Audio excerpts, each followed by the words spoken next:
Tēnā anō koutou katoa. I'm proud to be supported by my Green Party colleagues and leaders in the rainbow community, Kevin, Clive and Tabby. I knew coming to Parliament that I would face prejudice and homophobia. I knew that people would not like the way I dress or speak or the causes that I advocate for. I knew that I would be under scrutiny, as is appropriate for every single person that has the privilege of this position. But I could never imagine or prepare myself to be attacked in such a baseless, personal and violent way. That my life and that of my child would be threatened.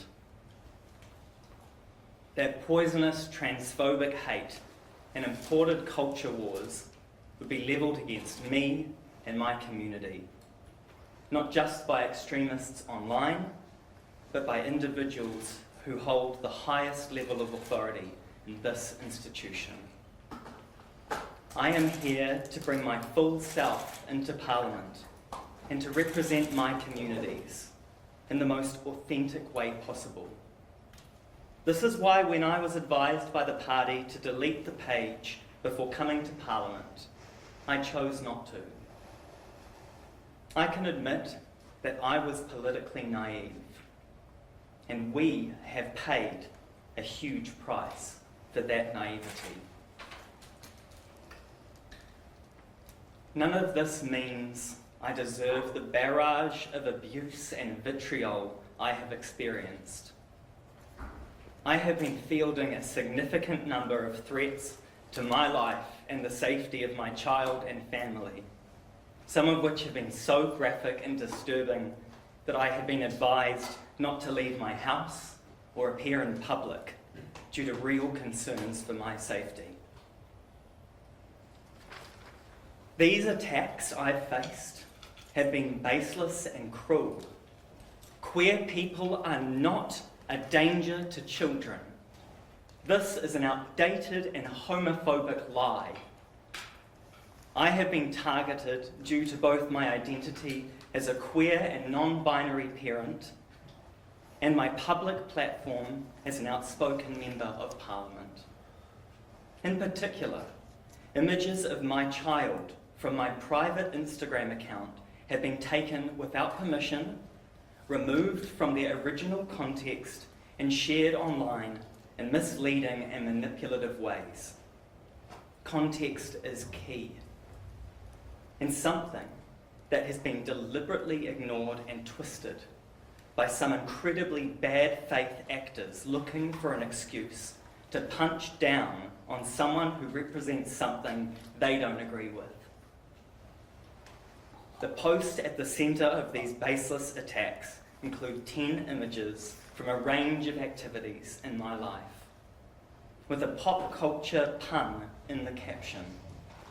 Bussy galore is an in-joke and a nickname. The translation here is me at large living my best life. Referring to myself in this way on Instagram is an expression of my queer identity, and it acts as a persona, much like a drag performer or a comedian might use. The caption, which references me, is an example of the way marginalised communities often reclaim or subvert language in order to exist unapologetically. I recognise that bussy is not a term all rainbow people use or like, but it is one that is commonly understood and appreciated by my friends and community. For me, this term is wordplay and represents the combination of my masculine and feminine qualities as a non-binary person, someone whose gender doesn't fit into a strict category. It is also a satirical in-joke, referencing pop music, drag culture, Bond novels, and 1960s cinema, made about myself with people who know me in mind.